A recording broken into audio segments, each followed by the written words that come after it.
Sudahkah Anda bersaat teduh? Mari bersaat teduh. Shalom. Renungan malam Sabda Bina Umat Minggu ke-26 sesudah Pentakosta, Senin 22 November 2021. Kami memberitakan kabar kesukaan. Firman Tuhan ini diambil dari Kisah Para Rasul 13 ayat yang ke-26 hingga ayat yang ke-41. Demikianlah firman Tuhan. Hai saudara-saudaraku, baik yang termasuk keturunan Abraham maupun yang takut akan Allah, kabar keselamatan itu sudah disampaikan kepada kita. Sebab penduduk Yerusalem dan pemimpin-pemimpinnya tidak mengakui Yesus. Dengan menjatuhkan hukuman mati atas dia, mereka menggenapi perkataan nabi-nabi yang dibacakan setiap hari Sabat. Dan meskipun mereka tidak menemukan sesuatu yang dapat menjadi alasan untuk hukuman mati itu, namun mereka telah meminta kepada Pilatus supaya ia dibunuh. Dan setelah mereka menggenapi segala sesuatu yang ada tertulis dengan dia, mereka menurunkan dia dari kayu salib, lalu membaringkannya di dalam kubur. Tetapi Allah membangkitkan dia dari antara orang mati. Dan selama beberapa waktu, ia menampakkan diri kepada mereka yang mengikuti dia dari Galilea ke Yerusalem. Mereka itulah yang sekarang menjadi saksinya bagi umat ini. Dan kami sekarang memberitakan kabar kesukaan kepada kamu, yaitu bahwa janji yang diberikan kepada nenek moyang kita telah digenapi Allah kepada kita, keturunan mereka yang membangkitkan Yesus. Seperti yang ada tertulis dalam Mazmur kedua, "Anakku engkau, aku telah memperanakan engkau pada hari ini." Allah telah membangkitkan dia dari antara orang mati, dan ia tidak akan diserahkan kembali kepada kebinasaan. Hal itu dinyatakan oleh Tuhan dalam firman ini. Aku akan menggenapi kepadamu janji-janji yang kudus yang dapat dipercayai, yang telah kuberikan kepada Daud. Sebab itu, ia mengatakan dalam Mazmur yang lain, "Engkau tidak akan membiarkan orang kudusmu melihat kebinasaan."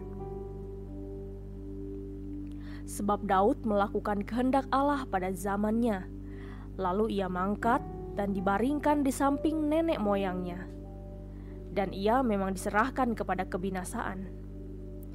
Tetapi Yesus yang dibangkitkan Allah tidak demikian. Jadi ketahuilah hai saudara-saudara, oleh karena dialah maka diberitakan kepada kamu pengampunan dosa.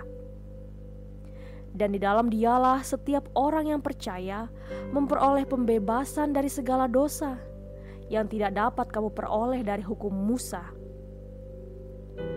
Karena itu, waspadalah, supaya jangan berlaku atas kamu apa yang telah dikatakan dalam kitab nabi-nabi. Ingatlah, hai kamu penghina-penghina, tercenganglah dan lenyaplah, sebab aku melakukan suatu pekerjaan dalam zamanmu, suatu pekerjaan yang tidak akan kamu percayai jika diceritakan kepadamu. Demikianlah pembacaan firman Tuhan. Berbahagialah orang yang mendengarkan firman Tuhan dan melakukannya dalam kehidupannya hari lepas hari. Amin.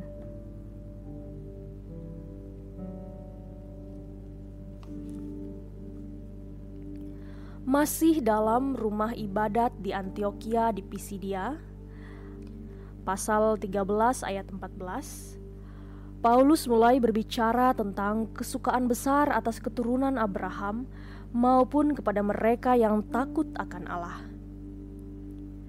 Dalam pesannya menghibur dan membangun umat, Paulus menyampaikan pokok-pokok ajaran pada rasul tentang Yesus, seperti yang juga tertuang dalam pengakuan iman rasuli.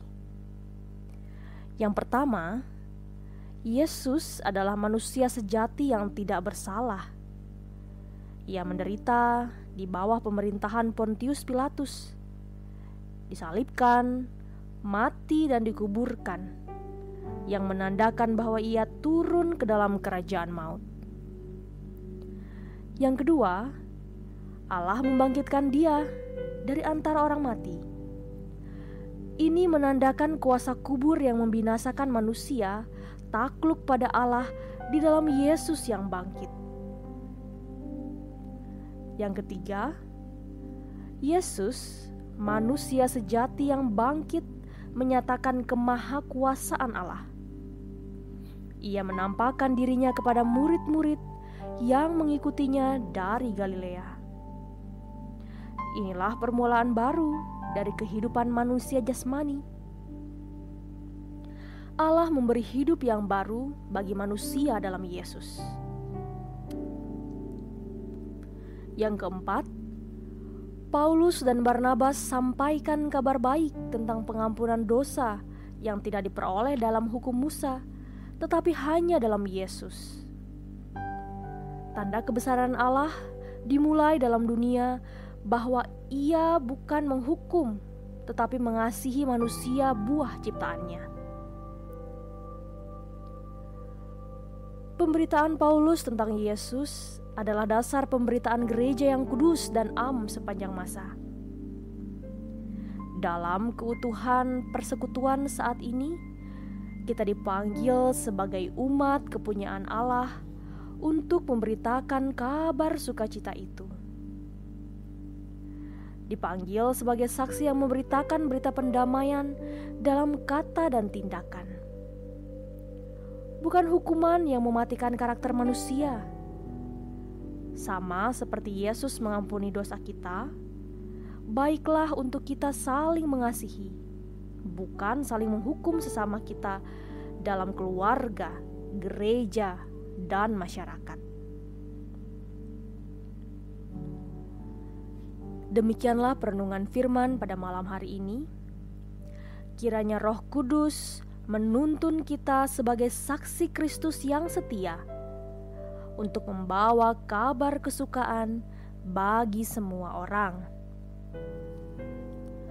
Tuhan Yesus memberkati.